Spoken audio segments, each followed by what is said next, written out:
Hey guys, Christopher Yax here, Aquascapes of Michiana, and I'm at the Potawatomi Zoo here in South Bend, Indiana, and I've got some great news. As you guys can see behind me with all of these boulders, we're actually going to be putting in the new Giraffe Exhibits main water feature.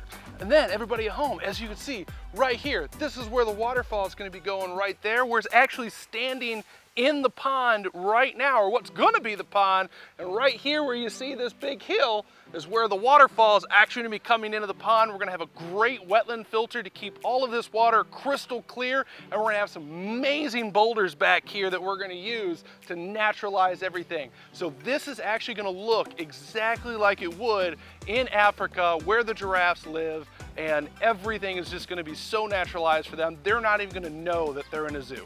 So guys, like we were saying, these boulders, oh my goodness, they're so awesome. I love them. It's actually speaking to me right now on where it actually wants to be placed.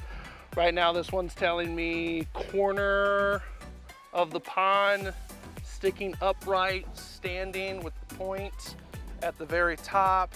Just look at the color. We've got grays, we've got reds, we've got veins in here. We got a nice red pocket right there. Just some great, great stone that we CACs have that type of a dream project and dream materials that we want to work with. Every CAC wants to get his hands on this size of stone, and the Potawatomi Zoo has been able to provide it for us.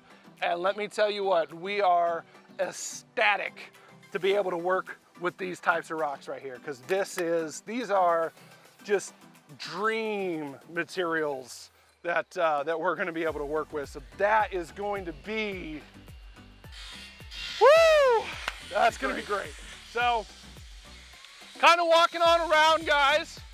Now, obviously, this is where the animals are going to frolic and play on a day-to-day. Obviously, we've got the zoo right here. Everybody's been walking around seeing them. But as you can see, as construction's been happening, they've actually been saving some of these logs for me. Some of the trees that they had to take down in order to build the building, they've been leaving me these trees, because what we're actually going to do is we will use these parts of this tree and the other trees. Like, we've got a big one right here that we're able to use. We're going to be able to take some of this stuff and we're going to be able to put it in our pond to naturalize the edges. One of the things is you don't want to just see rock, rock, rock, rock, rock, rock, rock, because that's not how nature works. Nature doesn't work that way. You see driftwood, you see rocks, you see pebbles, you see cobble, you see boulders, you see anything and everything within nature, and that's what we want to do. We don't want to just rock, rock, rock, rock, rock, rock, rock all the way around. It makes it look too linear. So we bring in other elements that you will find in nature to naturalize and mimic nature as best as we can. It's called biomimicry, and that is the ultimate goal for any master certified aquascape contractor. So come on over here. Now we start getting more into our normal materials. You know, these are, don't take me wrong, like this is an absolute beautiful rock right here. And that is definitely going to go somewhere that somebody's going to be able to see, possibly even with water on top. I mean, look at that. It's a great granite. We've got, I mean, I'm not a geologist, but we've got some great different colors in here. It looks like fool's gold right in here as well. So this is going to be a great rock to either put in water, where water is going to be coming over it, or right next to water. So that way some part of this is going to get wet. That's going to look great. We do have our ugly rocks as well. This is what I would consider an ugly rock. It's kind of bland. It's kind of, doesn't really have any great features, but those are the types of rocks that we use to build our foundation on the bottom. So that way we can actually stack our pretty rocks on top and have those exposed. So we've got a great pile of cobble right here. So we've got 3 different sizes of rock when we're building a pond. We have boulders, which is what you guys have seen so far. We have what's called cobble. This is what we call cobble. So basically the stuff that you see that's about a softball size down to a baseball size, this is what we call cobble. So when we actually stack our bigger rocks, all those voids, those little voids that are in between all of the rocks, we're gonna be able to take these and fill all those spaces and all those spots, so that way our stacking actually becomes solid with these. And then obviously we've got our gravel that we just saw earlier. Great piece that they actually left me. Speaking of the wood, come on over here.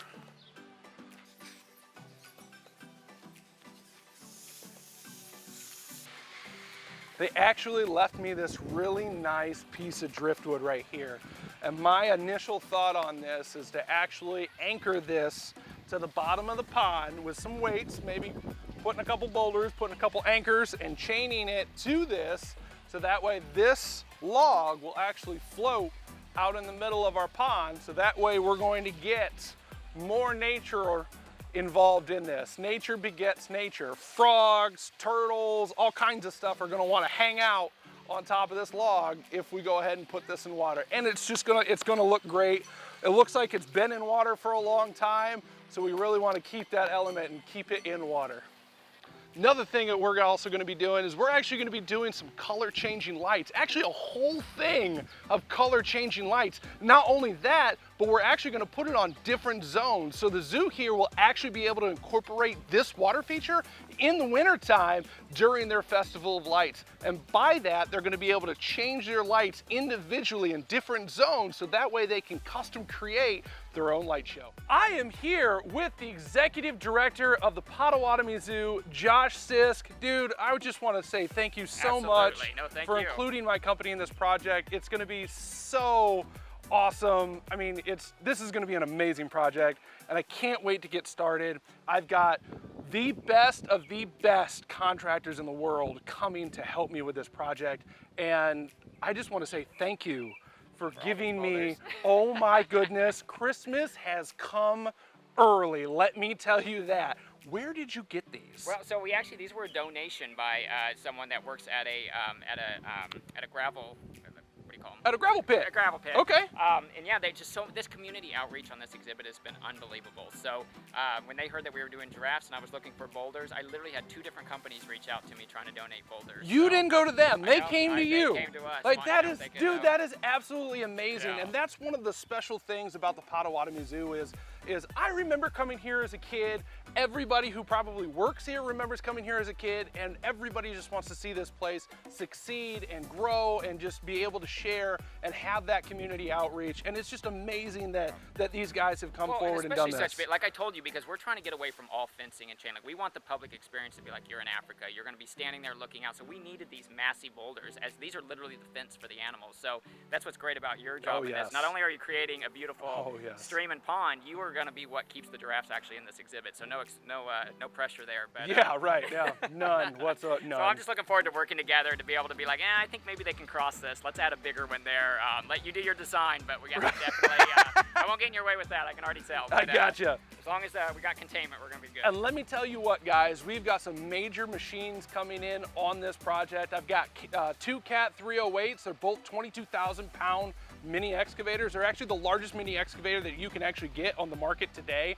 I've got 299 skid steers. They're 12,000-pound skid steers that are actually going to be able to move a lot of this around. And I can tell you what, just by looking in this yard, I'm probably going to have 2 machines working together just to try and set these in there. So it's going to be a lot of fun. It's going to be a great time. Like I said, we've got we've got the best contractors in the world coming to help out with this project. We've got Jeff Michaels from Pond Marine Waters. We've got Carl Petit from Columbia Water Gardens. We've got Matt Griffin from Primetime Lawns down in Houston, Texas. And we've got Damian Drager from 4D Exterior Escapes that are all going to be here on this project. Not to mention, I pulled a couple strings.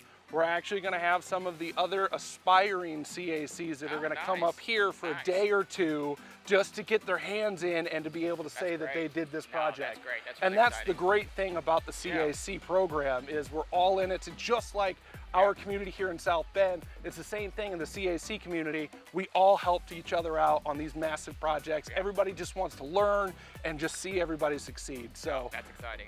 Also, don't forget to follow us on YouTube, Instagram, Facebook, Pinterest, and TikTok. You guys can follow us there and go through this journey of how this amazing landscape is going to get transformed into a beautiful water feature. Once again, this is Christopher Yaks. See you later.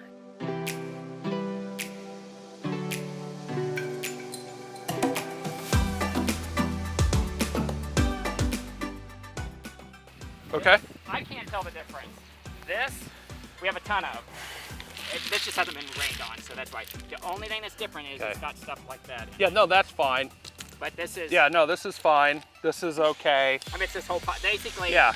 This is that. This is... Yeah, no. So what I was talking about when we do wetland filtration systems, we want to have as much of this as our filter media as humanly possible. This is great stuff because, as you can see, when it's compacted together, water's still going to be able to move through it. Now, when you start getting down into this size right here, 3/4 minus basically, and you have an entire layer of 3/4 minus, water won't be able to go through this, and it will literally clog, and we're going to have a whole bunch. But if it's mixed in yes, this is basically what the pile would exactly. look like. This is fine right here. Okay, so, good, but good. I like to say just this, because if I say this, people usually go down from there. But if I start here and then this is what we end up with, I'm good. Okay. But if I say this, 9 times out of 10, the 3/4, and three of the rock companies we call, they're completely out of this for some reason. even Nepsan and Stonas? I don't know. Okay. All right. Who we called, but I'll give them a call and I'll shoot you an email if they've got some or not. But this is fine. I thought you were already out of town, so I actually already Nope. ordered all this. Oh yeah, no, this is good. You're fine. Sure. Oh, I see how it is. Add for permission, not for add for forgiveness, not You know what permission. say, I get it. I go, look at this, look at this. If we don't even say anything, he's not even going to know the difference. No, I would know the difference.